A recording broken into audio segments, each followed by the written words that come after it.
Inviting others into possibility. Every journey eventually turns outward. Healing, growth, and transformation are never only for ourselves. When we begin to taste freedom, a natural question arises. Who else might be longing for this? Yet, inviting others is delicate work. Too often, when we want to share what has changed us, we reach for persuasion. We lecture, pressure, or attempt to fix. This is not invitation. This is control wearing a mask of care.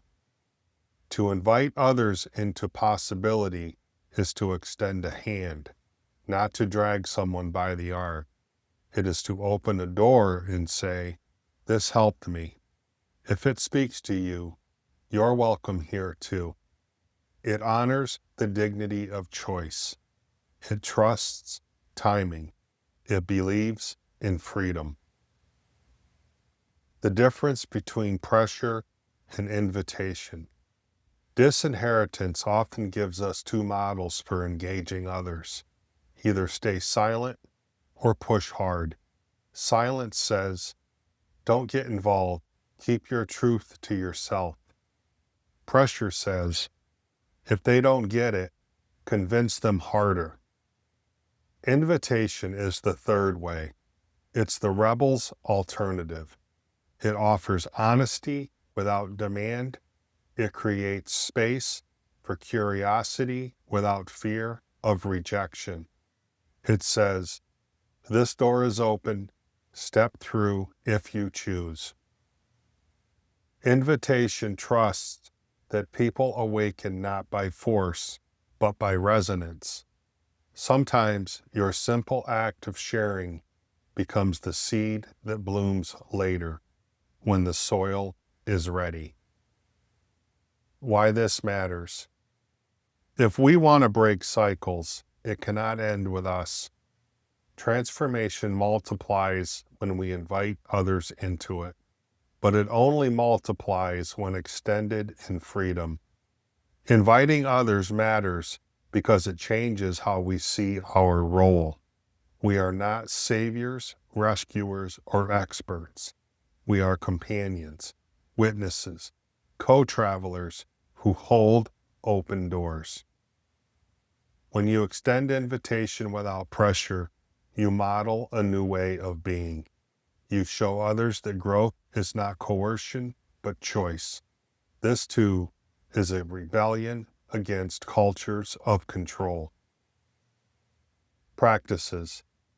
Begin by clarifying your why.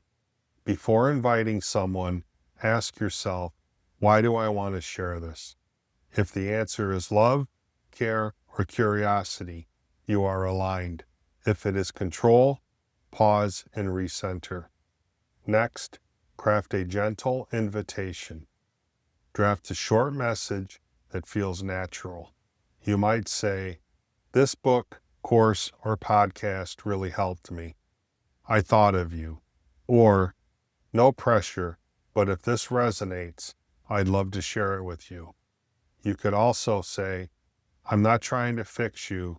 I just want you to know the door is here. Finally, practice releasing the outcome. Let go of whether they step through or not.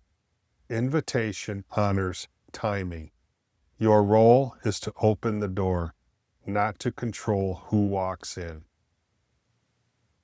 Reflection questions. Who in your life might benefit from an invitation right now? What fears arise when you think about sharing your journey with others? How might you shift from persuasion to invitation in your relationships? What doors do you feel called to open for others? Science Corner. Research on motivational interviewing, a counseling approach built on invitation, shows that people are more likely to change when they feel their autonomy is respected. Pressure creates resistance. Invitation sparks curiosity and agency. Social contagion studies reveal that behaviors ripple through networks. Your courage to live differently influences others even without words. When you pair that courage with gentle invitation, you amplify the ripple. Inviting others is not about convincing. It's about planting seeds of freedom. Poet's Corner. David White, in his poem Start Close In, writes, "Start close in. Don't take the second step or the third. Start with the first thing, close in. The step you don't want to take.